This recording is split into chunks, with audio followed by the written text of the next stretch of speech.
चलो मित्रों, chapter number 10 कोष चक्र અને કોષ વિભાજનમાં અગાઉના વિડિયો લેક્ચરની અંદર તમે કોષ ચક્રનો અભ્યાસ કર્યો। કોષ ચક્રને આપણે મુખ્યત્વે બે અવસ્થાઓમાં વહેંચતા હતા। એક અવસ્થા હતી આંતરાવસ્થા, જ્યારે બીજી અવસ્થા છે વિભાજન અવસ્થા। આપણે આંતરાવસ્થાનો અભ્યાસ પૂર્ણ કરી ચૂક્યા છીએ। એ બાબત પણ બરોબર ધ્યાનથી સમજી લો કે આંતરાવસ્થાના S તબક્કામાં જનીન દ્રવ્ય બેવડાય છે, ડબલ થાય છે, પરિણામે રંગસૂત્ર પણ બેવડાય છે। જો કે રંગસૂત્રોની સંખ્યા ડબલ થતી નથી। આ S તબક્કા પછી G2 તબક્કો આવવાનો। G2 તબક્કામાં પ્રોટીનનું નિર્માણ ચાલુ રહેવાનું અને જેવો G2 તબક્કો પૂર્ણ થાય એટલે આંતરાવસ્થા પૂરી થઈ ગઈ, હવે શરૂ થવાની છે વિભાજન અવસ્થા। કઈ અવસ્થા શરૂ થવાની? વિભાજન અવસ્થા।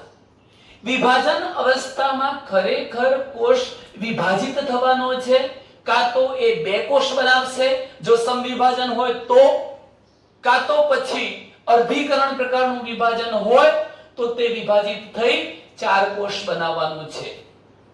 આજે આપણે આ બાબતની ચર્ચા કરવી છે, સમવિભાજન અને તેની અવસ્થાઓ। પણ એ પહેલા હું અહીંયા એક ટોપિક લખું છું કે જો આપણે વિભાજનની વાત કરીએ છીએ, આપણે વિભાજન અવસ્થા ભણવી છે। વિભાજન અવસ્થા એમ તબક્કો, આ વિભાજન અવસ્થા ભણવી છે તો આપણને ખ્યાલ હોવો જોઈએ કે કોષ વિભાજન બે પ્રકારનું હોય છે। કોષ વિભાજનનો એક પ્રકાર છે સમવિભાજન પ્રકારનું કોષ વિભાજન, સમવિભાજન પ્રકારનું કોષ વિભાજન, અને બીજો પ્રકાર છે અર્ધીકરણ પ્રકારનું કોષ વિભાજન। હું તમને સર્વપ્રથમ માહિતી આપી દઉં કે સમવિભાજન કોને કહેવાય અને અર્ધીકરણ કોને કહેવાય। તમે યાદ રાખો કે ધારો કે મેં આ એક પિતૃકોષ, આને તમે માત્ર પિતૃકોષ કહેવા કરતા માતૃકોષ પણ કહી શકો। મેં એક પિતૃકોષ કે માતૃકોષ લીધો છે, મૂળ કોષ લીધો છે, જેમાં મેં 2n લખ્યું છે, એનો મતલબ કે આ કોષમાં રંગસૂત્રની સંખ્યા 46 છે। હવે આ કોષ જ્યારે કોષ વિભાજન કરે છે અને બે કોષોનું નિર્માણ કરશે, આ બે કોષ બન્યા।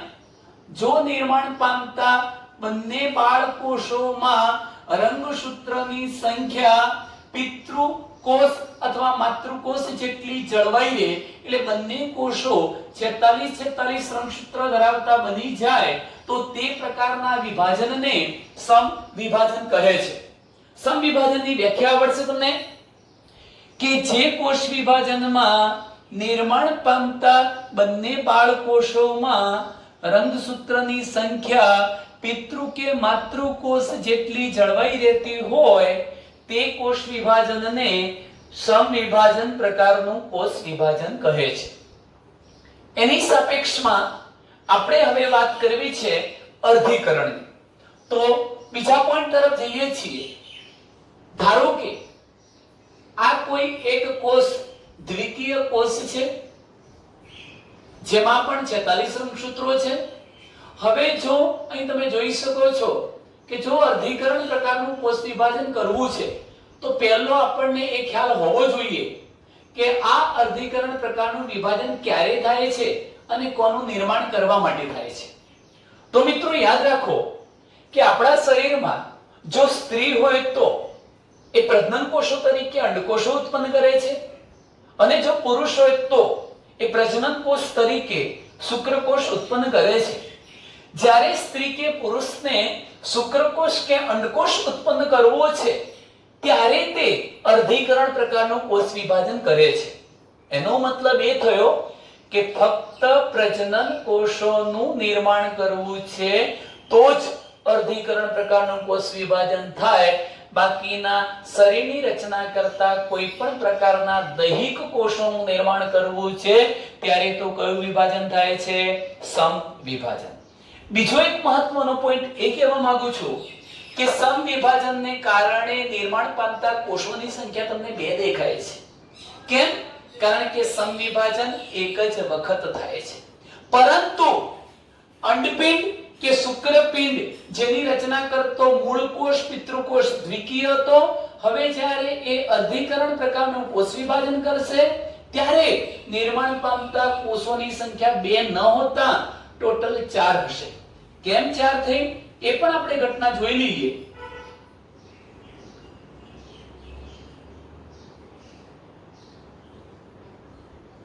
તમે જોઈ શકો છો અહીંયા 4 કોષોનું નિર્માણ થયું. એનો મતલબ એ થયો કે પહેલું વિભાજન થયું છે જેને અર્ધીકરણ વિભાજન 1 કહેવાય, જેના કારણે 2 કોષ બનવાના. બીજું વિભાજન થાય છે જેના કારણે 2 માંથી 4 કોષ બનવાના, આપણે એને અર્ધીકરણ 2 કહીશું. પહેલું જે વિભાજન છે એ કયા પ્રકારનું છે તમે જોઈ શકો છો, હકીકતમાં એ અર્ધીકરણ પ્રકારનું છે. તેથી શું થયું કે નિર્માણ પામતા નવા બાળકોષોમાં રંગસૂત્રની સંખ્યા પિતૃકોષ કરતા કેવી થઈ ગઈ? અડધી. એનો મતલબ કે 23 રંગસૂત્રો વાળા 2 બાળકોષો બન્યા. પણ તમે બીજું વિભાજન જોઈ શકો છો. આ બીજા વિભાજન માટે પિતૃકોષ આ કહેવાય.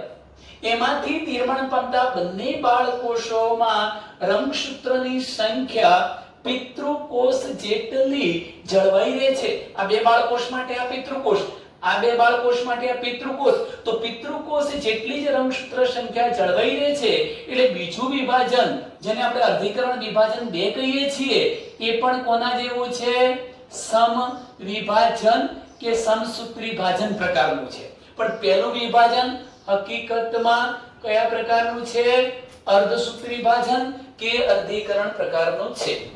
આમ મિત્રો તમને ખબર પડી ચૂકી છે કે અર્ધીકરણ જો પ્રજનન કોષોનું નિર્માણ કરવું છે ત્યારે થાય છે.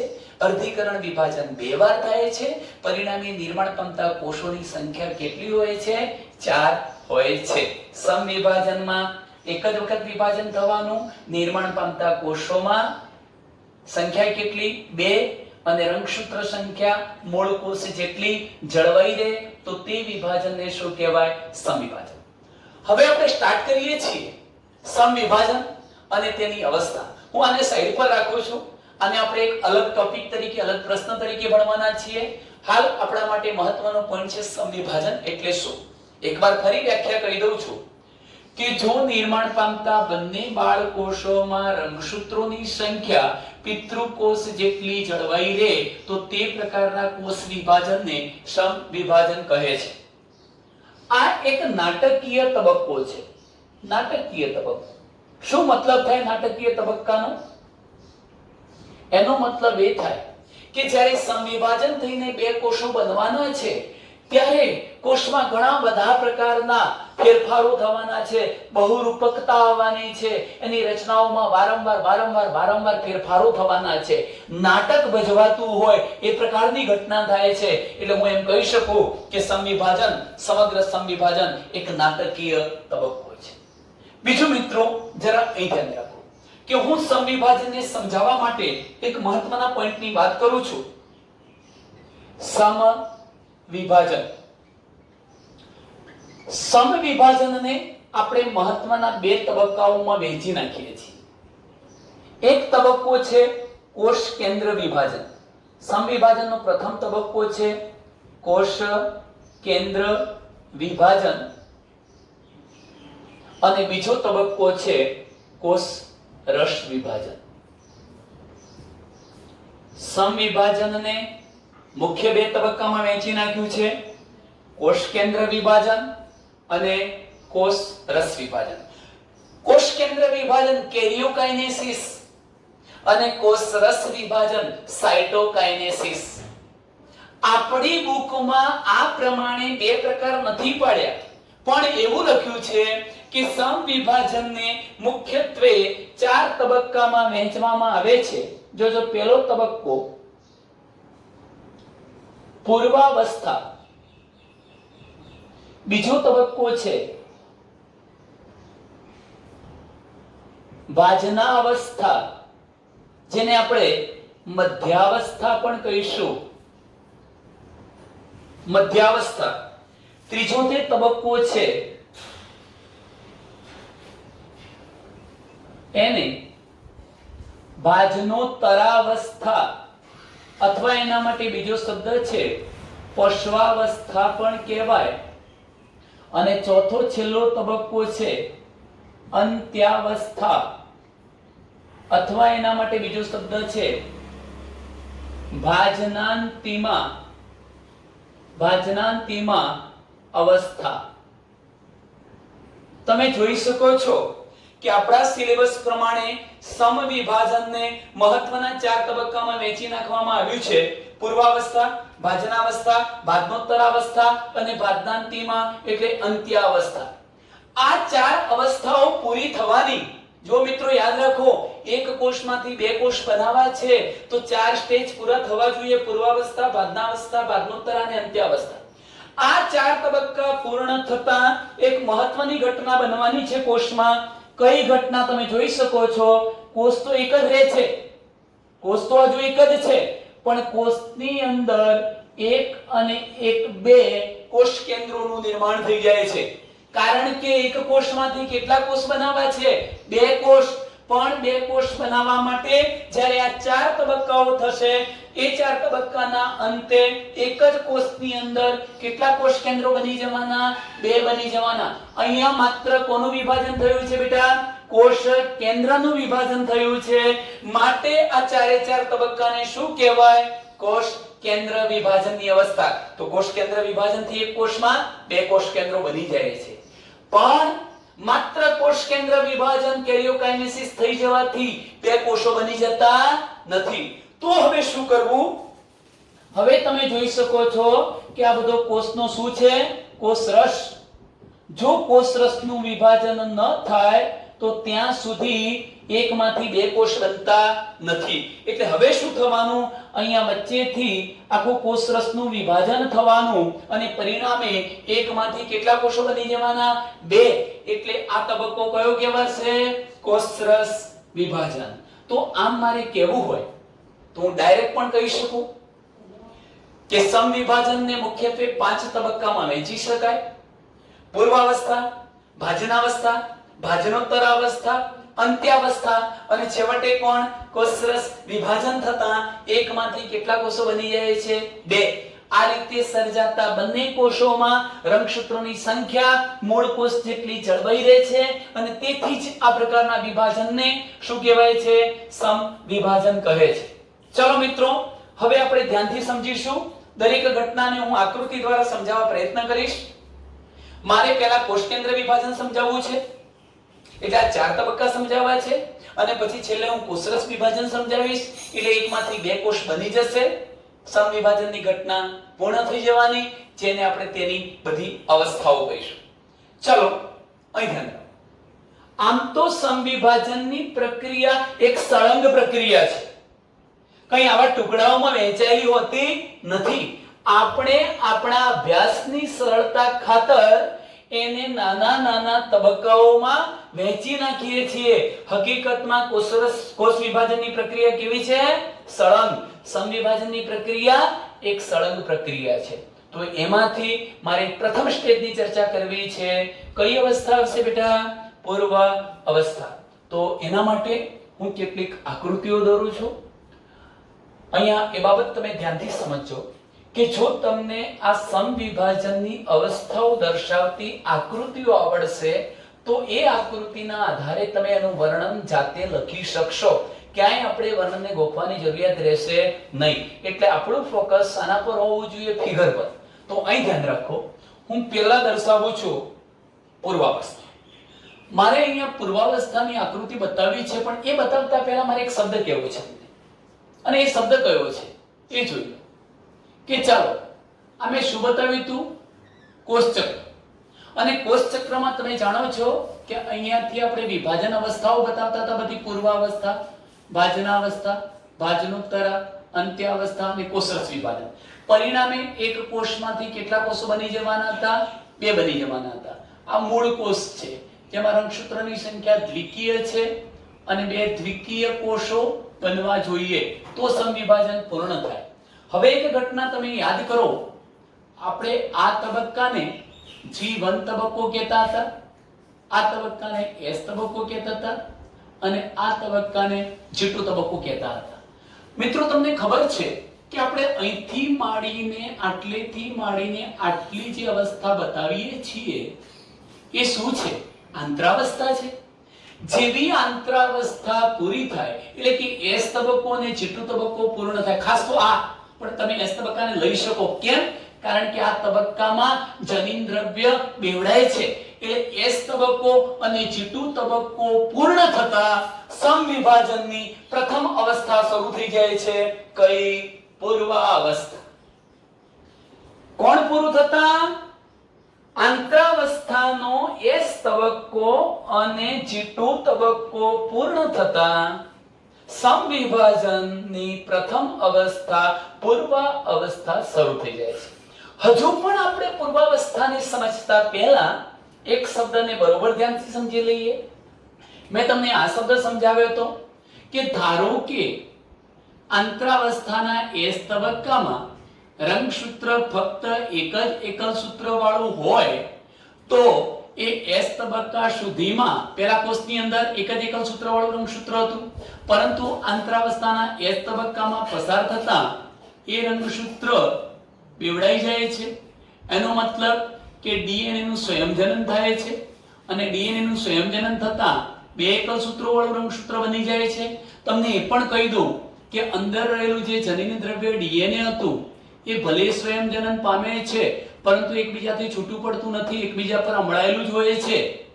S તબક્કામાં જે DNA આપણે અહીંયા બતાવીએ છીએ એ એકબીજાથી છૂટું, અત્યારે તમને થોડું છૂટું દેખાશે કારણ કે મારે આકૃતિ સમજાવી છે એટલે મેં આમ છૂટા બતાવ્યા છે. હકીકતમાં એ છૂટા હોતા નથી. બંને એકલ સૂત્રો એકબીજા પર જાણે અમળાઈ ગયા હોય એવું લાગે છે. કઈ અવસ્થામાં? S તબક્કામાં. અહીંયા તો કોઈ ફેરફાર થતો નથી એટલે રંગસૂત્રો આવા જ રહેવાના. સાંભળજો, ધ્યાન રાખજો. અને હજુ પણ તમને કહી દઉં કે આ રંગસૂત્રો જે દેખાય છે એવા નથી હોતા, ખૂબ જ વિસ્તૃત લાંબા હોય છે અને પરિણામે એક નાનકડા કોષ કેન્દ્રમાં તેઓ સમાઈ શકતા નથી અને માટે જ તે આંટી ઘૂંટીની જેમ ગોઠવાયેલા હોય છે, જાળાની જેમ, જેને આપણે રંગસૂત્ર દ્રવ્ય કહીએ છીએ. શું કહીશું? આવા છે. જુઓ બેટા, અહીં બતાવી દઉં છું તમને કે આ પ્રકારના રંગસૂત્રો છે. આ એક એકલ સૂત્ર વાળું, બીજું પણ એના પર અમળાયેલું બતાવી દઉં છું તમને.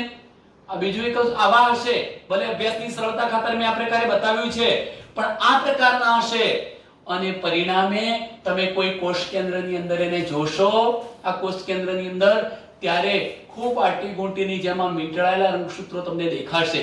એને આપણે શું નામ આપીએ છીએ? રંગસૂત્ર દ્રવ્ય. સ્પષ્ટ રંગસૂત્રો જોઈ શકાતા નથી. કઈ અવસ્થામાં નથી જોઈ શકાતા? કઈ અવસ્થામાં? S તબક્કામાં. એનો મતલબ એ થયો કે આખી સમગ્ર આંતરાવસ્થામાં રંગસૂત્રો બે એકલ સૂત્રવાળા તો છે પણ જોઈ શકાતા નથી. જાળા જેવા હોય છે જેને રંગસૂત્ર દ્રવ્ય તરીકે આપણે ઓળખાવીએ છીએ. બસ અહીંથી મિત્રો મારે શરૂ કરવી છે પૂર્વાવસ્થા. એ બાબત પણ આપણે સાથે સાથે ધ્યાનમાં લઈ લઈશું. યાદ રાખીશું કે જો આ તબક્કો પૂરો થાય અને પહેલી જ પૂર્વાવસ્થા શરૂ થવાની હોય તો પૂર્વાવસ્થામાં મારે બે આકૃતિઓ બતાવવી છે. કઈ બે આકૃતિઓ? પૂર્વાવસ્થાની શરૂઆત દર્શાવતી આકૃતિ અને પૂર્વાવસ્થાનો અંત દર્શાવતી આકૃતિ. હું શરૂઆત દર્શાવતી આકૃતિ દોરું તો એ કઈ અવસ્થા સાથે મેચ થશે? S તબક્કા સાથે. એટલે રંગસૂત્રો બધા કેવા દેખાવાના? આવા. તો હવે મિત્રો ચાલો આપણે શરૂ કરીએ છીએ. હું અહીંયા ક્રમશઃ આકૃતિઓ દોરતો રહું છું. એમાં પ્રથમ આકૃતિ તરફ આપણે જઈશું. તમે જોઈ શકો છો કે મેં આ એક આકૃતિ દોરી છે, કોષ બતાવ્યો છે એક મિત્રો. આ એક કોષ છે, હું એવો જ એ જ કોષ બીજી આકૃતિ બતાવી દઉં છું. બીજી એ રીતે આપણે અહીંયા ત્રીજી આકૃતિ દોરી દઈએ. ક્રમશઃ આવી આકૃતિઓ આપણે દોરતા રહીશું. અહીંયા ક્યાંક ચોથી આકૃતિ પણ હું ધીરે ધીરે દોરીશ. પણ સર્વપ્રથમ મારે જે મુદ્દો લેવો છે એ મુદ્દો છે પૂર્વ અવસ્થાની શરૂઆત અને પૂર્વાવસ્થાનો અંત દર્શાવતી આકૃતિ.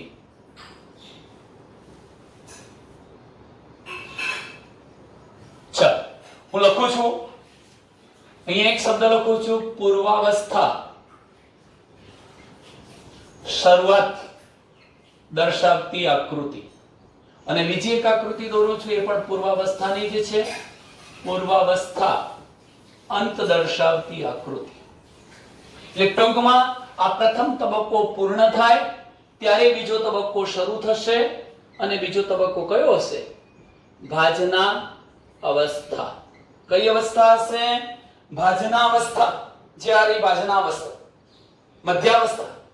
પછી ધીરે ધીરે આપણે આકૃતિઓ બતાવતા જઈએ છીએ. જેમ કે હું અહીંયા એક બીજી આકૃતિ પણ દોરી દઉં છું.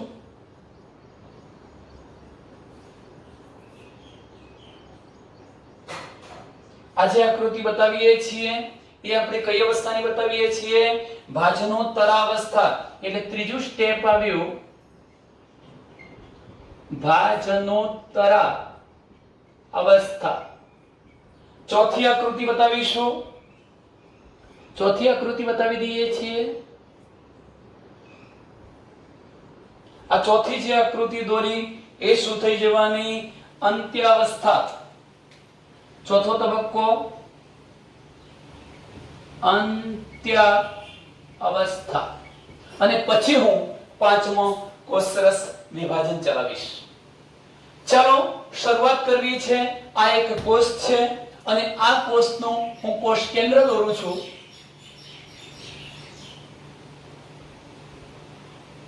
મેં આ કોષનું કોષ કેન્દ્ર બતાવ્યું, નામ નિર્દેશન કરી દઈએ છીએ. આખો કોષ હતો એટલે આ કોષ રસ પટલ થવાનું. કોષની ફરતે આવેલું કોષરસ પટલ તમે મિત્રો જોઈ શકો છો. તો આ બધું જે છે એ કોષરસ છે.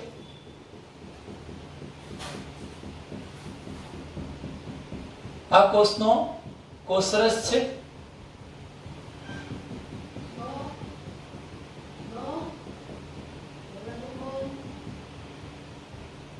આ થયો કોષનો કોષરસ.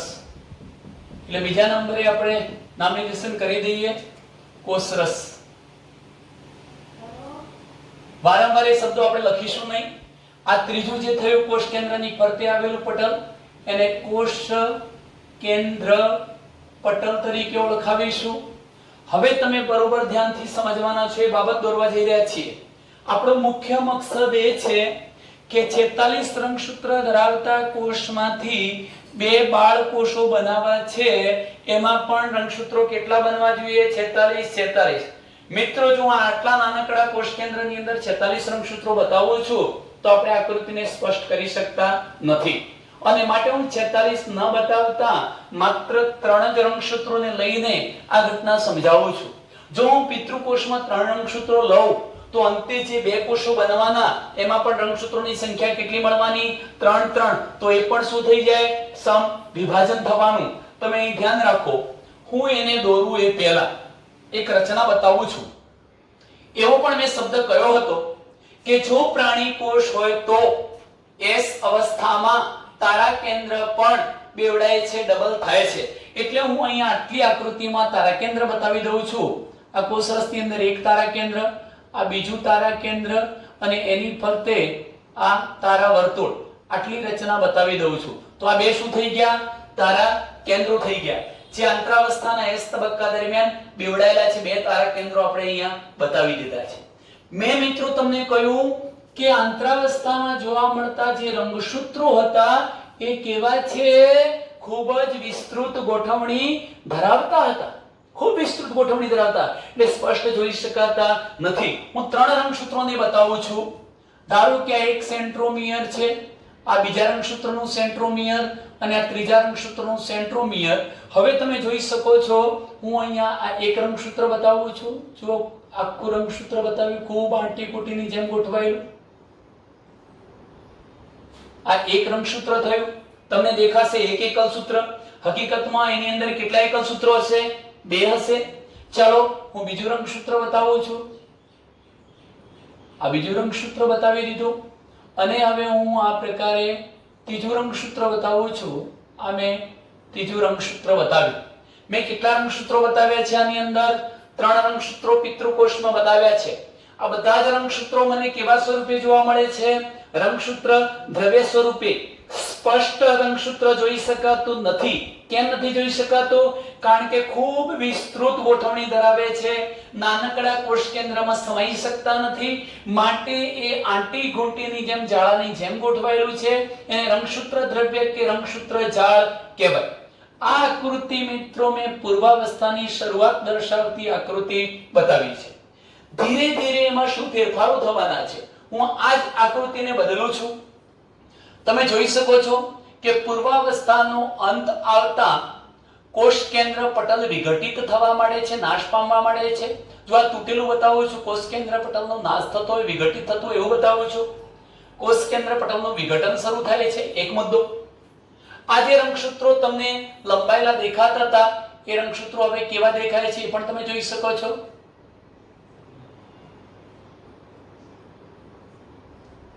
બે એકલ સૂત્રો વાળા સ્પષ્ટ દેખાય છે.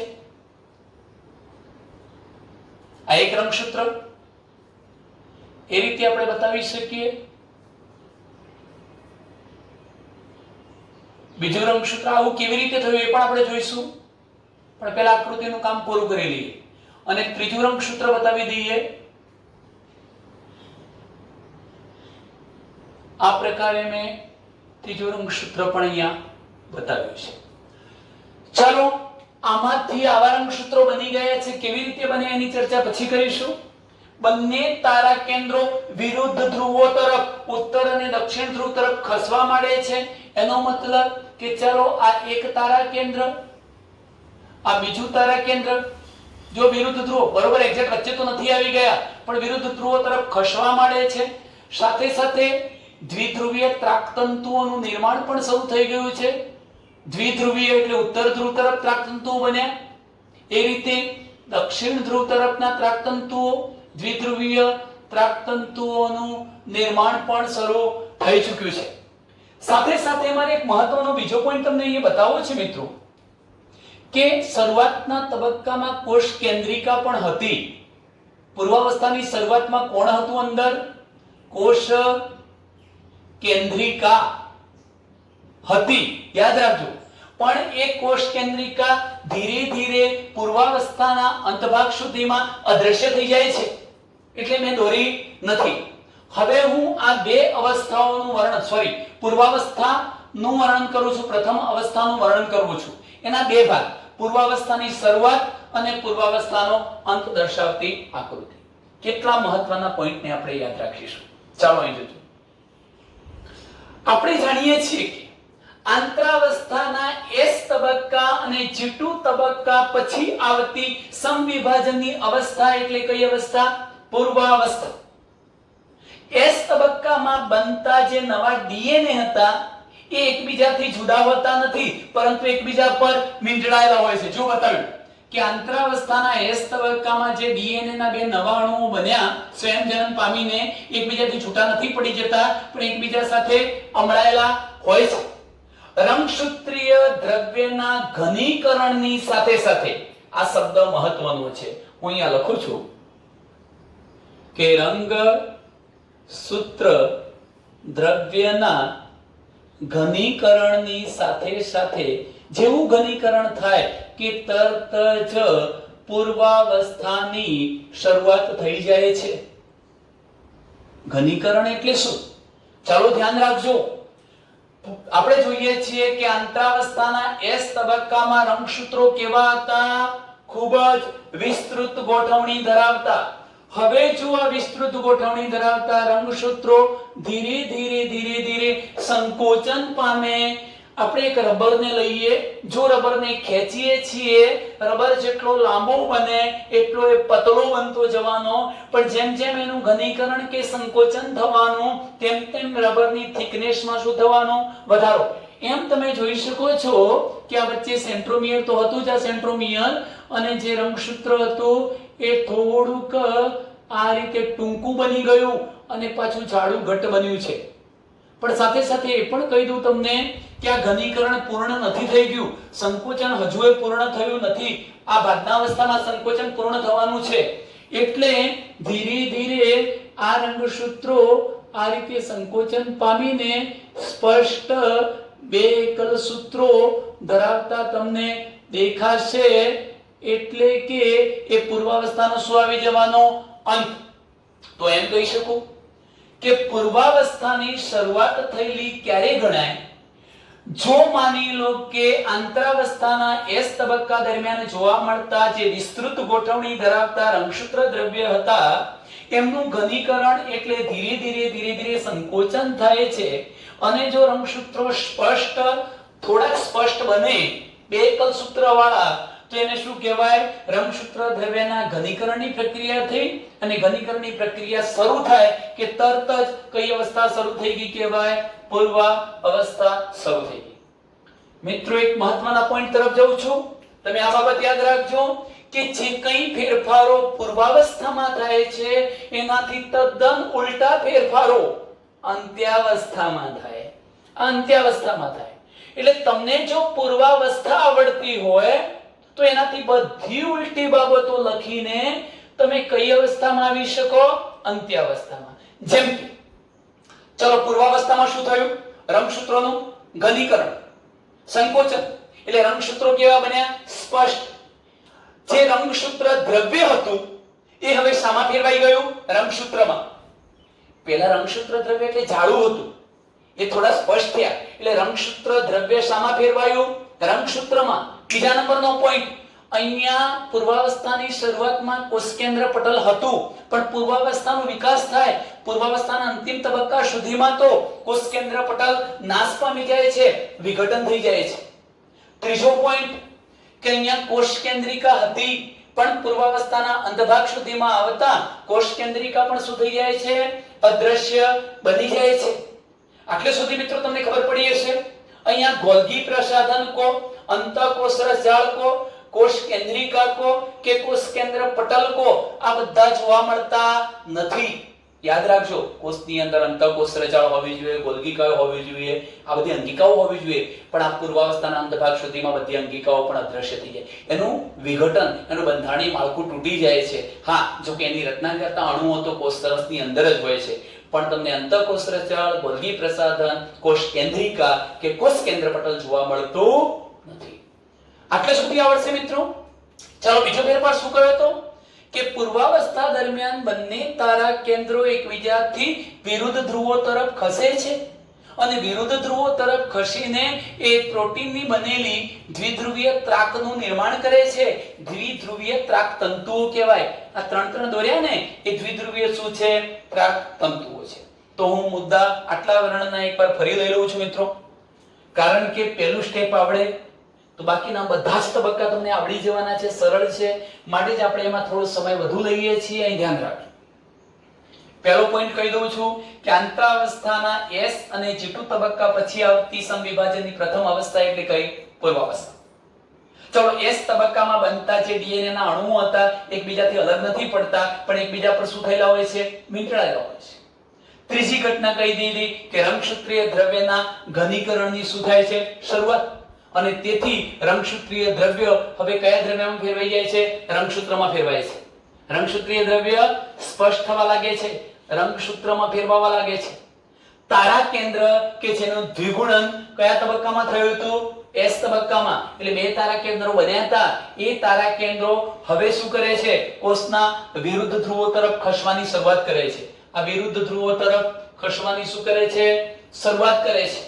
ત્યાર પછી જુઓ પૂર્વાવસ્થાના અંતમાં જે મહત્વપૂર્ણ ઘટનાઓ બને છે એની વિશેષતાઓ શું છે? તો તમે ધ્યાન રાખો.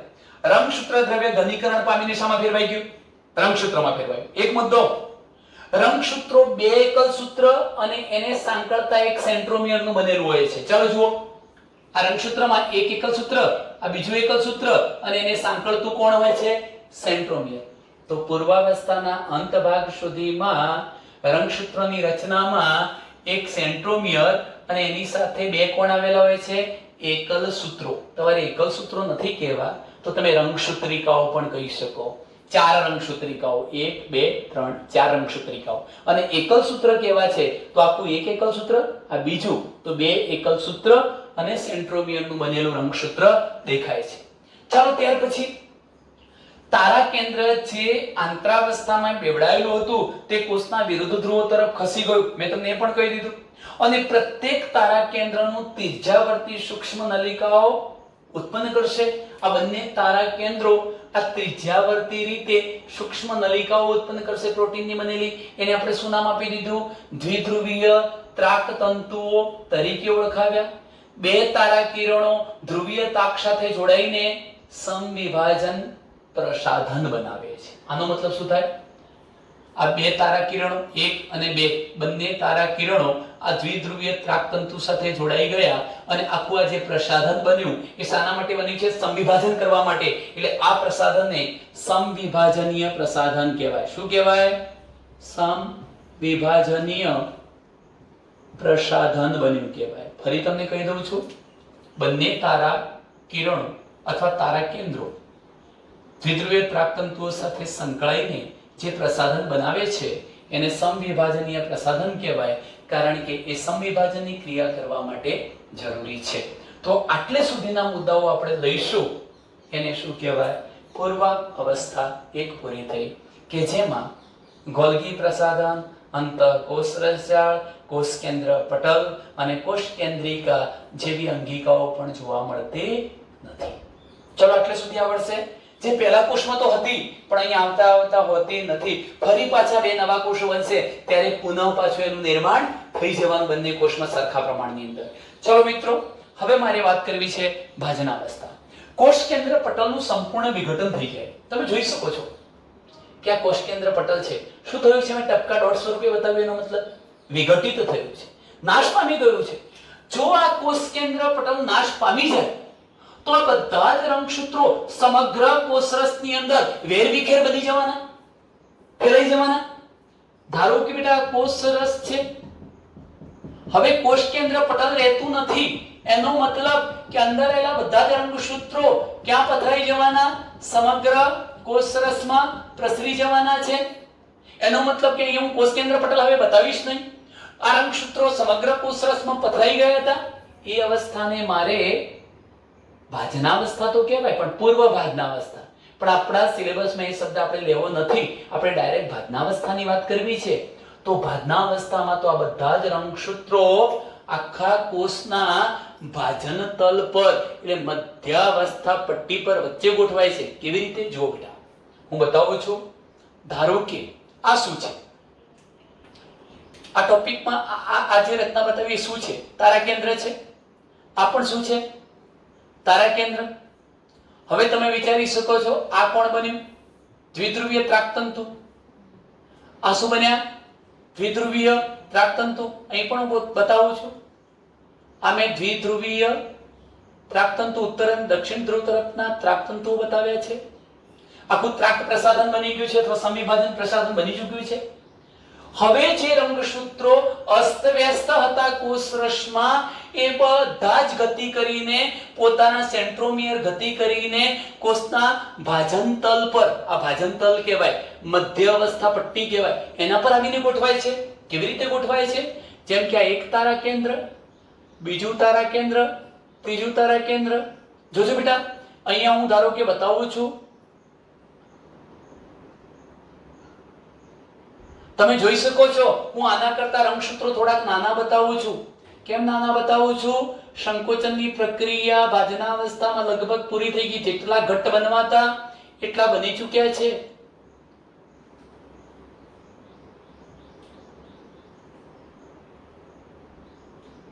ચલો બે એકલ સૂત્ર અને સેન્ટ્રોમિયર વાળા મેં આ રંગસૂત્રો બતાવી દીધા. 3 રંગસૂત્રો કોષના મધ્ય ભાગમાં ગોઠવાઈ ગયા, ભાજનતલ પર ગોઠવાઈ ગયા. આ સેન્ટ્રોમિયર. આ બાબત પણ આપણે યાદ રાખીશું કે આને કહેવાય સેન્ટ્રોમિયર. અને સેન્ટ્રોમિયર સાથે આ દ્વિધ્રુવીય ત્રાકતંતુ જોડાય, પણ સેન્ટ્રોમિયરના જે ભાગ સાથે દ્વિધ્રુવીય ત્રાકતંતુ જોડાય એને કાઇનેટોકોર કહેવાય. બિંબ જેવી રચના કાઇનેટોકોર. તો હું એમ પણ કહી શકું કે દરેક દ્વિધ્રુવીય ત્રાકતંતુઓ સેન્ટ્રોમિયર સાથે કઈ રચના દ્વારા જોડાય છે? કાઇનેટોકોર દ્વારા જોડાય છે. આને શું કહેવાય? લખું છું, કાઇનેટોકોર્સ.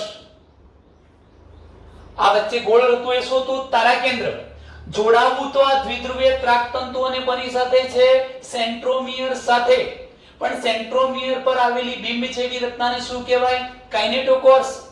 આ દ્વિધ્રુવીય ત્રાકતંતુઓ સેન્ટ્રોમિયરના કાઇનેટોકોર્સ સાથે જોડાઈ ગયા છે. આટલે સુધી ખબર પડી.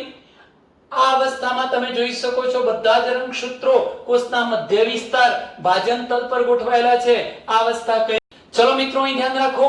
ભાજના અવસ્થામાં નોંધનીય મુદ્દા, નોંધવા જેવા મુદ્દા શું છે? એકદમ સરળ ટોપિક છે. પહેલા તો તમે એમ કહેશો કે ભાજના અવસ્થાની શરૂઆત ક્યારે થાય છે? કોષ કેન્દ્ર પટલનું સંપૂર્ણ વિઘટન થઈ જતા ભાજના અવસ્થાની શરૂઆત થાય છે. ભાજના અવસ્થાની શરૂઆતમાં બધા જ રંગસૂત્રો સમગ્ર કોષરસમાં વેરવિખેર હોય છે. દરેક રંગસૂત્રનું સેન્ટ્રોમિયર કાઇનેટોકોર્સ વડે દ્વિધ્રુવીય ત્રાકતંતુ સાથે જોડાય છે. સેન્ટ્રોમિયર્સ ગતિ કરીને જે અસ્તવ્યસ્ત હતા એ બધા સેન્ટ્રોમિયર ગતિ કરીને કોષના મધ્ય વિસ્તાર સુધી એક જ તલમાં, એક જ ભાજન તલ પર ગોઠવાય છે. આ જ ભાજના અવસ્થાની ઓળખ છે કે બધા જ રંગસૂત્રોનું એક જ ભાજન તલ પર ગોઠવાવું એ એની ઓળખ છે.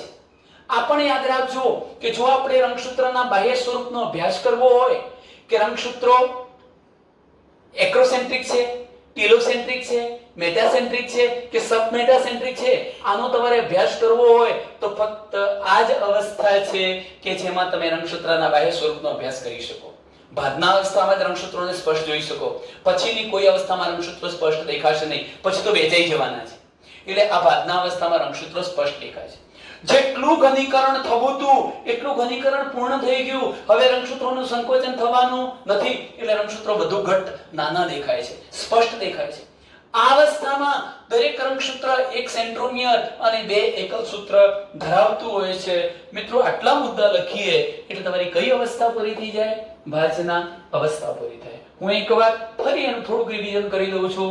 ધ્યાન રાખજો કે કોષ કેન્દ્ર પટલના સંપૂર્ણ વિઘટન થયા બાદ ભાજના અવસ્થાની શરૂઆત થાય છે. આ અવસ્થામાં રંગસૂત્રો કોષરસમાં ફેલાઈ જાય છે. ઘનીકરણની પ્રક્રિયા પૂર્ણ થઈ જાય છે. જો તમે માઇક્રોસ્કોપમાં અભ્યાસ કરવા જાઓ તો એના બાહ્ય સ્વરૂપનો તમે સરળતાથી અભ્યાસ કરી શકો છો. આ તબક્કામાં રંગસૂત્રો બે એકલ સૂત્ર અને એક સેન્ટ્રોમિયરના બનેલા દેખાય છે. સેન્ટ્રોમિયરની સપાટી પર કાઇનેટોકોર્સ નામની બિંબ જેવી રચના જોઈ શકાય છે, જેની સાથે સૂક્ષ્મ નલિકા એટલે ત્રાકતંતુઓ જોડાય છે. ત્રાકતંતુઓ રંગસૂત્રના સેન્ટ્રોમિયર સાથે જોડાઈને રંગસૂત્રોને કોષના મધ્ય વિસ્તારમાં ગોઠવે છે. મધ્ય વિસ્તારમાં ગોઠવે છે. મિત્રો હવે તમે જોઈ શકો છો કે પ્રત્યેક રંગસૂત્રનું એક એકલ સૂત્ર એક ધ્રુવ તરફ છે. અહીં ધ્યાન રાખો, આ દરેક રંગસૂત્રનું આ એક એકલ સૂત્ર કયા ધ્રુવ તરફ છે? ઉત્તર ધ્રુવ તરફ. તો એ જ રંગસૂત્રનું બીજું એકલ સૂત્ર કયા ધ્રુવ તરફ છે? દક્ષિણ ધ્રુવ તરફ. એટલે એમ કહી શકાય કે ભાજના અવસ્થામાં બધા જ રંગસૂત્રો ભાજન તલ પર ગોઠવાયેલા તો છે. બે એકલ સૂત્ર પૈકી એક એકલ સૂત્ર એક ધ્રુવ તરફ, બીજું એકલ સૂત્ર બીજા ધ્રુવ તરફ ગોઠવાયેલું તમને દેખાય છે. ચલો મિત્રો આટલે સુધીના મુદ્દા આવડ્યા હશે.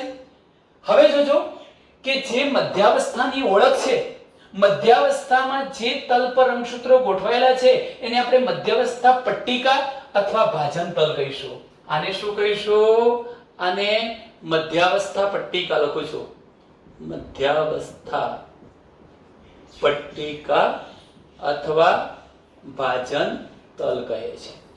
ભાજના અવસ્થામાં જે તલ પર રંગસૂત્રો ગોઠવાયેલા છે એને મધ્યાવસ્થા પટ્ટિકા અથવા ભાજન તલ કહે છે. ચાલો મિત્રો, બે મહત્વના પોઈન્ટને આપણે પૂરા કરી ચૂક્યા છીએ. આ બધો એનો કોષરસ છે, યાદ રાખજો. આ બધું શું છે બેટા? કોષરસ છે. હવે આપણે મૂળ મુદ્દા પર આવીએ. ત્રીજો તબક્કો બિલકુલ સરળ તબક્કો છે. ત્રીજો તબક્કો આવ્યો. ચલો ત્રીજા તબક્કા તરફ જઈએ છીએ અને તબક્કાનું નામ છે ભાજનોત્તરાવસ્થા. મેં અહીંયા લખ્યું છે, મારે હવે શું બતાવવું છે? ભાજનોત્તરાવસ્થા બતાવી છે. એક જ મહત્વનો પોઈન્ટ યાદ રાખી દો બેટા આમાં, કે વિરુદ્ધ ધ્રુવ તરફ બે તારા કેન્દ્રો ગોઠવાયેલા હતા. એની સાથે કોણ સંકળાયેલા હતા? દ્વિધ્રુવીય ત્રાકતંતુ. આ દ્વિધ્રુવીય ત્રાકતંતુઓનું સંકોચન થાય છે. સામસામેના ધ્રુવ તરફ ખેંચાય છે, સંકોચાય. તો આ દ્વિધ્રુવીય ત્રાકતંતુ આમ સંકોચાય તો ટૂંકા થાય કે લાંબા થાય? ટૂંકા થાય. કેવા થાય? ટૂંકા. દ્વિધ્રુવીય ત્રાકતંતુનું સંકોચન જો બતાવું છું મિત્રો, અહીં ધ્યાન રાખજો કે આ એક તારા કેન્દ્ર છે અને આ બીજું મેં અહીંયા તારા કેન્દ્ર બતાવી દીધું. આ દ્વિધ્રુવીય ત્રાકતંતુ મેં સંકુચિત અવસ્થામાં બતાવી દીધા, ટૂંકા બતાવી દીધા. તમે જોઈ શકો છો બિલકુલ સંકોચિત. હજુ પણ એવું હોય તો આપણે એને હજુ નાના બતાવી દઈએ. ચાલો, આ દ્વિધ્રુવીય ત્રાકતંતુ જે લાંબા હતા એનું શું થયું? સંકોચન. જો દ્વિધ્રુવીય ત્રાકતંતુનું સંકોચન થાય, હું તમને એક નોર્મલ ઉદાહરણ આપું છું કે મારા શરીરના એક હાથને પકડી કોઈ એક વ્યક્તિ એક બાજુ ખેંચે, બીજી બાજુ બીજી વ્યક્તિ ખેંચે. જો બંને બાજુ સરખું બળ લગાવવામાં આવે તો શું થાય મિત્રો? આ શરીર વચ્ચેથી બે ભાગમાં વિભાજિત થઈ જાય. આ એક ઉદાહરણ આપું છું. કોઈ પણ વસ્તુને બંને બાજુથી સરખું બળ લગાવીશું તો એ વસ્તુના બે સરખા ભાગ થઈ જવાના છે. બસ એક્ઝેક્ટ એવું અહીંયા થાય છે કે આ જે રંગસૂત્ર હતું એ તો જોડાયેલું હતું દ્વિધ્રુવીય ત્રાકતંતુ સાથે, અને આ દ્વિધ્રુવીય ત્રાકતંતુ સામસામે આમ ખેંચાય છે. પરિણામે આ જે સેન્ટ્રોમિયર હતું એ તૂટી જાય છે, વચ્ચેથી વિભાજિત થઈ જાય છે. એક સેન્ટ્રોમિયરમાંથી કેટલા સેન્ટ્રોમિયર બની જાય છે બેટા? બે. આ એક, આ બીજું. જો સેન્ટ્રોમિયરનું વિભાજન થયું, આ અવસ્થાની મુખ્ય ઘટના કે સેન્ટ્રોમિયરનું વિભાજન થાય. સેન્ટ્રોમિયર 3 માંથી કેટલા થઈ ગયા? 6. દ્વિધ્રુવીય ત્રાકતંતુઓનું શું થયું? સંકોચન. જો સેન્ટ્રોમિયરનું વિભાજન થાય, સેન્ટ્રોમિયર વિરુદ્ધ ધ્રુવ તરફ ખસી જાય તો એની સાથે સંકળાયેલા એકલ સૂત્રો પણ વિરુદ્ધ ધ્રુવ તરફ ખસવાના. એટલે એનો મતલબ એ થયો કે હું આ એક એકલ સૂત્ર જો સેન્ટ્રોમિયરની સાથે સાથે એક એકલ સૂત્ર ખેંચાઈ ગયું, આની સાથે આ બીજું ખેંચાઈ ગયું. જુઓ મિત્રો, રંગસૂત્ર તો એક જ હતું, પરંતુ દ્વિધ્રુવીય ત્રાકતંતુનું સંકોચન થતા સેન્ટ્રોમિયરનું વિભાજન થયું. પરિણામે એકલ સૂત્રો પણ વહેંચાઈ ગયા. હવે તો તમે એક જ એકલ સૂત્ર ઉત્તર ધ્રુવ તરફ, બીજું એકલ સૂત્ર દક્ષિણ ધ્રુવ તરફ જોઈ શકો છો.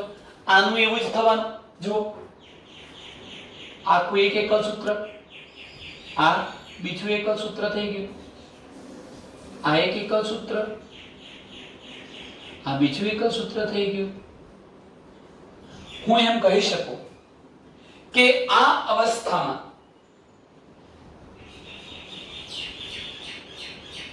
એટલે કે ભાગનોત્તર અવસ્થામાં દ્વિધ્રુવીય ત્રાકતંતુનું સંકોચન થાય છે, સેન્ટ્રોમિયરનું વિભાજન થાય છે. બે એકલ સૂત્ર ધરાવતું જે રંગસૂત્ર હતું એ હવે રંગસૂત્રિકાઓમાં વહેંચાઈ જાય છે, અથવા બંને એકલ સૂત્રો એકબીજાથી અલગ પડી જાય છે. બંને સેન્ટ્રોમિયર વિરુદ્ધ ધ્રુવ તરફ ખસે છે, એની સાથે સાથે ગતિ કરીને પોતાના એકલ સૂત્રોને પણ લઈ જાય છે. આમ એવું કહી શકાય કે ઉત્તર ધ્રુવ તરફ, દક્ષિણ ધ્રુવ તરફ એટલે બંને ધ્રુવ તરફ 3 એકલ સૂત્રો એકત્રિત થાય છે. જો કે આ સેન્ટ્રોમિયર ધરાવે છે એટલે હું એને રંગસૂત્ર કહીશ, પણ હવે રંગસૂત્રમાં દરેક રંગસૂત્રમાં એકલ સૂત્ર કેટલું થઈ ગયું? એક જ. આ કોષ વિભાજન પામવાનો હતો એ પહેલા તો એમાં એકલ સૂત્ર કેટલું હતું? એક જ.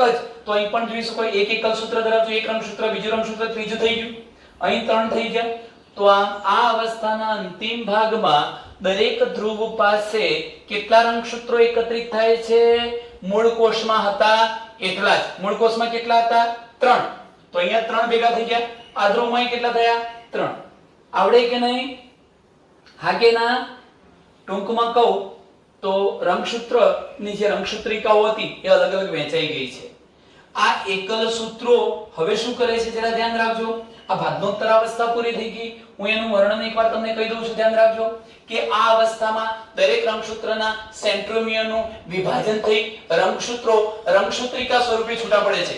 આ જે રંગસૂત્ર હતું એ કયા સ્વરૂપે છૂટું પડ્યું? કયા સ્વરૂપે? રંગસૂત્રિકાઓ સ્વરૂપે. આ રંગસૂત્રિકા અથવા બે એકલ સૂત્રો સ્વરૂપે છૂટા પડે છે. એક મુદ્દો. ત્યાર પછી બીજું, વિભાજન બાદ નવા બાળકોષ કેન્દ્રનું રંગસૂત્ર બનાવે છે. એનો મતલબ શું થાય? હવે જ્યારે વિભાજન થવાનું, અહીંયા હું એક કોષમાં એક કોષ કેન્દ્ર બીજું બતાવીશ, એટલે એમાં આ કોષ કેન્દ્રની અંદર જે રંગસૂત્રો હોવા જોઈએ ને એ રંગસૂત્રો કયા હશે?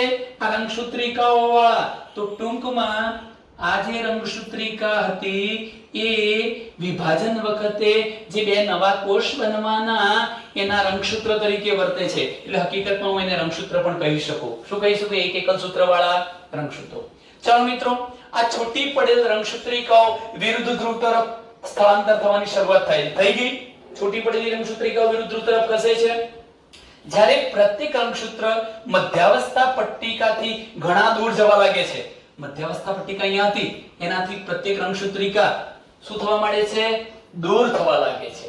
હવે જોજો, ત્યારે પ્રત્યેક રંગસૂત્રનું સેન્ટ્રોમિયર પોતાના ધ્રુવની બીજી તરફ હોય છે.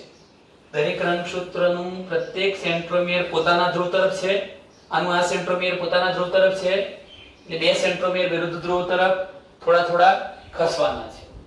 તેથી સેન્ટ્રોમિયર ખસવાને કારણે એ પોતાની સાથે રંગસૂત્રિકાઓ કે એકસૂત્રિકાઓને પણ લઈ જાય છે અને પરિણામ સ્વરૂપે દરેક ધ્રુવ પર રંગસૂત્રનો સમૂહ અથવા તો રંગસૂત્રિકાઓનો સમૂહ ભેગો થાય છે અને જે પાછળ જતા શામાં ફેરવાઈ જવાનો છે? રંગસૂત્રમાં ફેરવાઈ જવાનો છે. મિત્રો, આટલે સુધીની વાત કરીએ. આ અવસ્થા કઈ થઈ ગઈ? ભાજનોત્તર અવસ્થા. મેં તમને એક શબ્દ કહ્યો હતો કે પૂર્વાવસ્થા આવડતી હોય તો એનાથી તદ્દન વિરુદ્ધ ઉલટી ઘટના ક્યાં થાય? અંત્યાવસ્થામાં. તો અંત્યાવસ્થામાં શું થશે બેટા? ધ્યાન રાખો. પહેલો પોઈન્ટ લખું છું કે પહેલા તો મને એ કહો કે પૂર્વાવસ્થામાં કોષ કેન્દ્ર પટલ શું થતું હતું? નાશ પામતું હતું. તો અહીંયા કોષ કેન્દ્ર પટલ નિર્માણ પામવાનું. જેમ કે હું બતાવું છું કે મેં આ એક કોષ કેન્દ્ર પટલ બતાવી દીધું, હું આ બીજું કોષ કેન્દ્ર પટલ બતાવી દઉં છું. કોનું નિર્માણ થયું? કોષ કેન્દ્ર પટલ અહીં વિઘટિત થતું હતું પૂર્વાવસ્થામાં, તો અંત્યાવસ્થામાં કોષ કેન્દ્ર પટલ નિર્માણ પામ્યું. ચલો, અહીંયા કોષ કેન્દ્રિકા દ્રશ્ય થતી હતી, તો અહીં શું થવાનું? કોષ કેન્દ્રિકાનું નિર્માણ થવાનું, કોષ કેન્દ્રિકા જોવા મળવાની. ચલો, અંતઃકોષ રસાળ, ગોલ્ગી પ્રસાધન, કોષ કેન્દ્ર પટલ અને કોષ કેન્દ્રિકા બધાની હાજરી કઈ અવસ્થામાં જોવા મળવાની? અંત્યાવસ્થામાં. હા કે ના? સર, હવે તમે જુઓ કે પૂર્વાવસ્થામાં રંગસૂત્રોનું શું થતું હતું? ઘનીકરણ, સંકોચન. તો અંત્યાવસ્થામાં શું થાય? વિસ્તરણ. ઉલટું. આવા ના બને. ઉલટા આમ જશે, આ દિશા બદલાઈ જવાની. આમાંથી આવા બનવાના, આમાંથી આવા બનવાના. એટલે રંગસૂત્રો સ્પષ્ટ દેખાવાના બંધ થઈ જશે અને રંગસૂત્ર દ્રવ્યમાં ફેરવાઈ જશે. શામાં? રંગસૂત્રો સ્વતંત્ર સ્વરૂપ ગુમાવી દેશે અને કયા સ્વરૂપમાં ફેરવાઈ જશે? રંગસૂત્ર દ્રવ્ય. તો એનો મતલબ એ થયો કે જો 1 2 ને 3 રંગસૂત્રો હતા. ધારો કે હું અહીં બતાવું છું 1 2 ને 3 રંગસૂત્રો. અહીં બતાવી દઉં બેટા. આ એક સેન્ટ્રોમિયર, બીજું સેન્ટ્રોમિયર, ત્રીજું. ચાલો, રંગસૂત્ર 1 2 ને 3 છે. આ રંગસૂત્રોની ફરતે કોણ બન્યું? કોષ કેન્દ્ર પટલ બની ગયું અને રંગસૂત્રો શું પામ્યા? વિસ્તૃતીકરણ પામ્યા. વિસ્તૃતીકરણ પરિણામ સ્વરૂપે એમનું જે રંગસૂત્રનું સ્વતંત્ર સ્વરૂપ હતું આવું, એવું હવે દેખાતું નથી અને દરેક રંગસૂત્ર કોના જેવા થઈ જાય છે? રંગસૂત્ર દ્રવ્ય સ્વરૂપના દેખાય છે. અહીં પણ બતાવી શકીએ 1 2 ને 3 હતા, તો હું આ 3 રંગસૂત્રો બતાવી દઉં છું અને આ જે 3 રંગસૂત્રો બતાવ્યા છે એ 3 રંગસૂત્રો ખૂબ વિસ્તૃત જટિલ ગોઠવણીવાળા બને છે.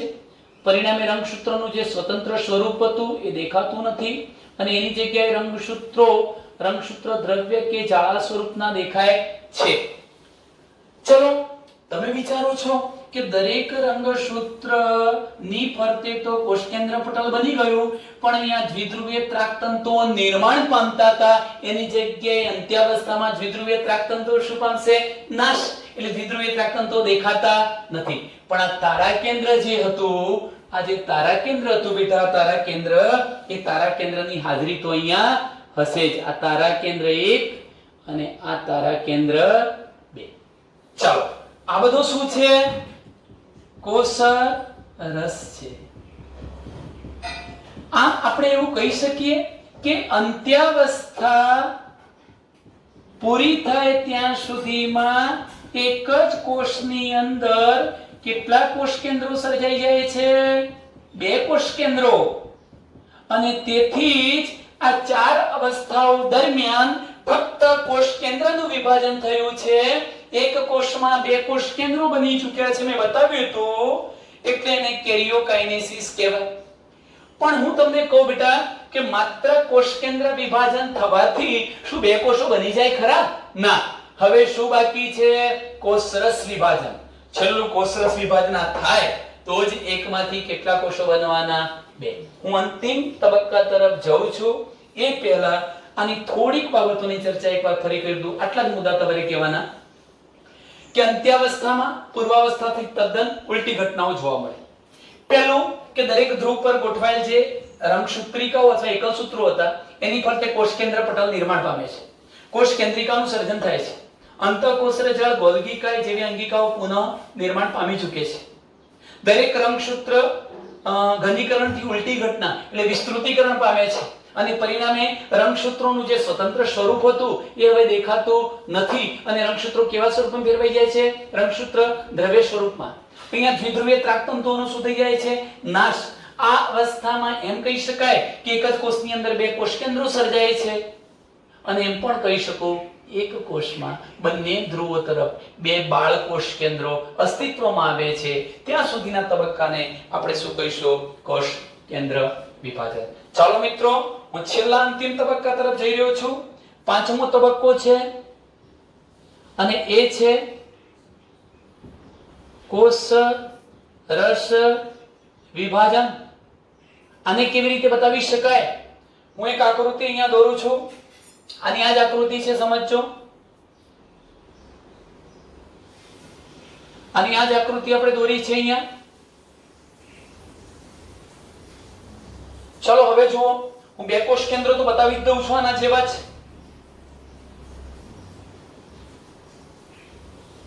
એક બતાવ્યું, બીજું બતાવ્યું. ચલો એની અંદર આપણે કોષ કેન્દ્રિકા પણ બતાવી દઈએ છીએ. કોષ કેન્દ્રિકા સાથે સાથે હું રંગસૂત્રો બતાવી દઉં છું. 1, 2 અને 3. 1, 2 અને 3. રંગસૂત્રો કેવા સ્વરૂપે હતા? રંગસૂત્ર દ્રવ્ય અથવા રંગસૂત્ર જાળ સ્વરૂપે. કેમ કે વિસ્તૃતીકરણ થયું છે. આટલે સુધીની આકૃતિ છે.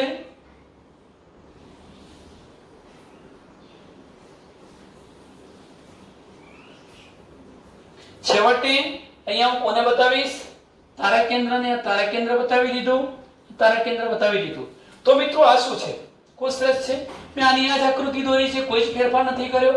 પણ મારે હવે તમને આ જ આકૃતિ પરથી કોષરસ વિભાજન બતાવવું છે.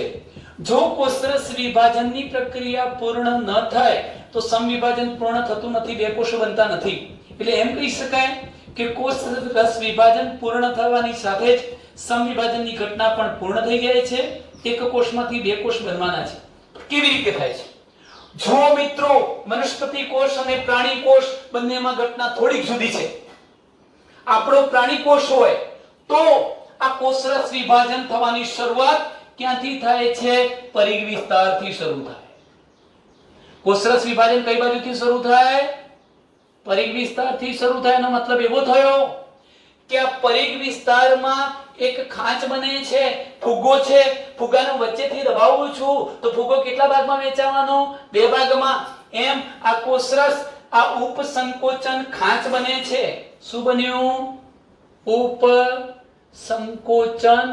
વાળી ખાંચ બની. ખાંચ બનવાની શરૂઆત ક્યાંથી થઈ? પરિઘ વિસ્તારથી. ધીરે ધીરે ધીરે ધીરે આ ખાંચ ઊંડી થતી જાય છે. આ ખાંચ ઊંડી બનતી જાય છે બંને બાજુથી અને ધીરે ધીરે આ બંને ખાંચો જોડાઈ જતા એક કોષમાંથી કેટલા કોષ બની જવાના? 2 કોષ બની જવાના. જેમ કે આકૃતિ બતાવું છું બેટા અહીંયા. આ એક કોષ, આ બીજો કોષ. ચાલો, મૂળ કોષ જેવી જ સ્થિતિ આપણે બતાવી દેવી પડશે. એનો મતલબ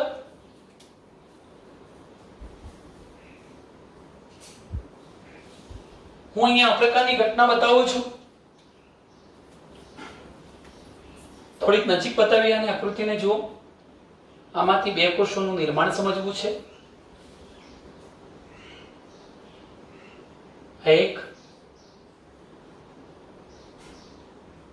આ બીજો કોષ. જે 2 કોષ બને એમાં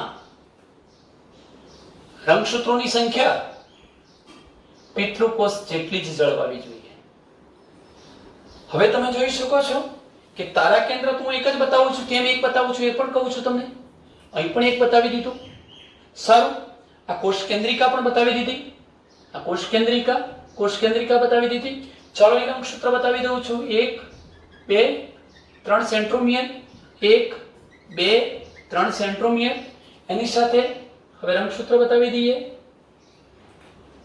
પણ યાદ રાખજો મિત્રો, મારે તમને એક પ્રશ્ન કરવો છે, અહીં ધ્યાન રાખો.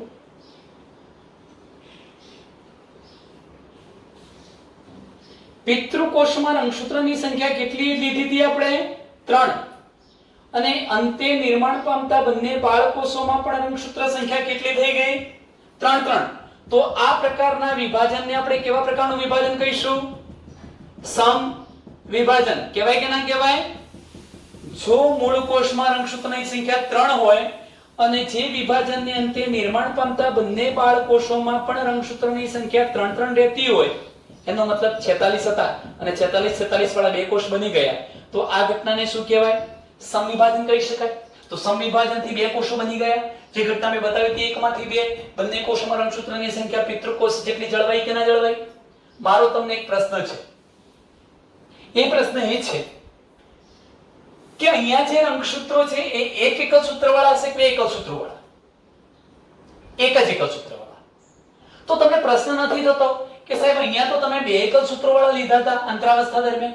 હા, બે એકલ સૂત્રવાળા ક્યારે બને બેટા? આપણો પ્રત્યેક કોષ લો તો દરેક કોષમાં એક જ એકલ સૂત્ર હશે, પણ એક કોષને જ્યારે ફરી કોષ વિભાજન કરવું હશે ત્યારે અંતરાવસ્થામાંથી પસાર થશે, એસ તબક્કામાં આવશે ત્યારે એક એકલ સૂત્રમાંથી શું થઈ જવાનું? બે એકલ સૂત્રો બનવાના. એટલે આમાં તો એકલ સૂત્ર કેટલું હશે?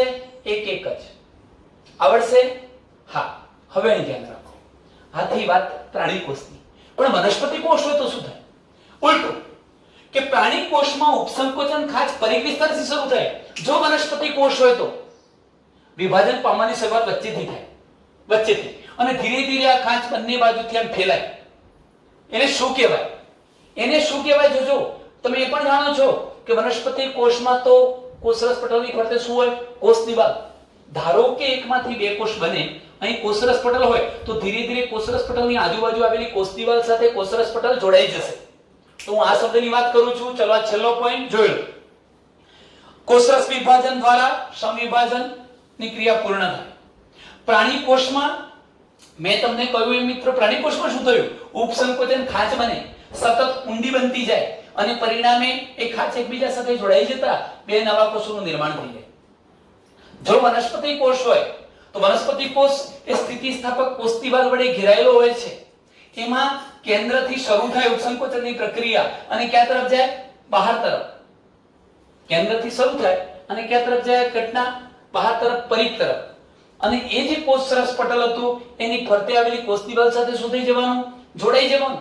એની પાર્શ્વ દિવાલો એટલે જેમ કે આવું થવાનું બેટા, કે આમાંથી ધારો કે એક કોષ અને આ બીજો કોષ બન્યો, પણ આની ફરતે તો કોષ દિવાલ હોય કે ના હોય? તો આ પૂર્વવર્ત જે કોષ દિવાલ હતી એની સાથે શું થઈ જાય? કોષરસ પટલ જોડાઈ જશે. આ રીતે બે કોષોનું સર્જન થશે. અહીંયા યાદ રાખજો કે નવી કોષ દિવાલનું નિર્માણ એક સાધારણ પૂર્વગામી રચનાથી પ્રારંભ પામે, એને આપણે કોષ પટ્ટી કહીશું. આનો અર્થ એવો થયો કે ધારો કે વચ્ચે ઉપસંકોચનની પ્રક્રિયા થઈ, આ ઘટનામાં આગળ વધી પરિઘ તરફ, એટલે એકમાંથી બે કોષ તો બની જવાના, પણ અહીંયા પૂર્વ પટ્ટી હતી કોષ દિવાલ આજુબાજુ બંને બાજુ. એ કોષ દિવાલ પણ ધીરે ધીરે નિર્માણ પામે નવી, એટલે દરેક કોષની ફરતે નવી કોષ દિવાલનું શું થઈ જવાનું? નિર્માણ. આ જે નવી કોષ દિવાલ બની એને આપણે શું કહીશું? આવી પૂર્વગામી રચનાને શું કહેવાય? કોષ પટ્ટી કહેવાય. શું કહેવાય? કોષ દિવાલની શરૂઆત જે પટ્ટિકાથી થાય એને શું કહેવાય? કોષ પટ્ટિકા કહેવાય. તો મિત્રો, અંતે આ બંને બાળકોષમાં કણાભસૂત્રો બનવાના, હરિતકણ બનવાના, આવી અંગિકાઓ સરખી સરખી બંને કોષોની અંદર વહેંચાઈ જશે. આમ સમવિભાજનની ક્રિયાને અંતે બે કોષો બની જવાના. પણ માની લો કે આ બધી જ પ્રોસેસ થઈ, પણ જો કોષરસ વિભાજન ન થયું તો શું? એક જ કોષની અંદર કેટલા કોષ કેન્દ્ર રહેવાના? બે, કાં તો બે કરતા વધુ. તો એવી સ્થિતિને શું કહેવાય? બહુ કોષ કેન્દ્રીય સ્થિતિ. એક કોષમાં વધુ કોષ કેન્દ્ર હોય, કોષરસ વિભાજન ન થાય તો સમવિભાજનની ક્રિયા પૂર્ણ થતી નથી. પરિણામે એક કોષમાં એક કરતા વધુ કોષ કેન્દ્ર જોવા મળે, બહુ કોષ કેન્દ્રીય સ્થિતિ કહેવાય. નાળિયેરનું જે પાણી છે બેટા, નાળિયેરનું પાણી એ પણ આ પ્રકારની રચના છે. એમાં કોષ કેન્દ્ર વિભાજન તો થાય છે, એટલે એક કોષમાં ઘણા બધા કોષ કેન્દ્રો બની જવાના, પણ કોષરસ વિભાજન થતું નથી. તો નાળિયેરનું પાણી, જેને આપણે ભ્રૂણપોષ કહીએ છીએ, એ પણ બહુ કોષ કેન્દ્રીય હોય છે. એક શબ્દ લખી લઉં છું કે નાળિયેરનું પાણી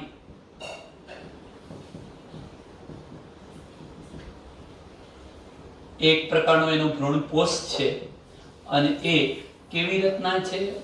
બહુ કોષ કેન્દ્રીય રચના છે. કેમ એવું થયું હશે કે કોષ કેન્દ્ર વિભાજન તો થઈ ગયું, પરિણામે એક જ કોષની અંદર બે કોષ કેન્દ્રો બન્યા, પણ કોષરસ વિભાજન ન થયું. હવે ધીરે ધીરે આ કોષ કેન્દ્રો વારંવાર વિભાજન પામતા જાય તો એક જ કોષની અંદર ઘણા બધા કોષ કેન્દ્રો બની જાય, બહુકોષ કેન્દ્રીય સ્થિતિ બની જાય. એનું ઉદાહરણ શું કહીશો? નાળિયેરનું પાણી. આપણે આપણા ટોપિકની પૂર્ણાહુતિ કરીએ છીએ મિત્રો. આગળના વિડિયો લેક્ચરમાં આપણે સમવિભાજનનું મહત્વ શું છે એ જોઈશું. અસ્તુ.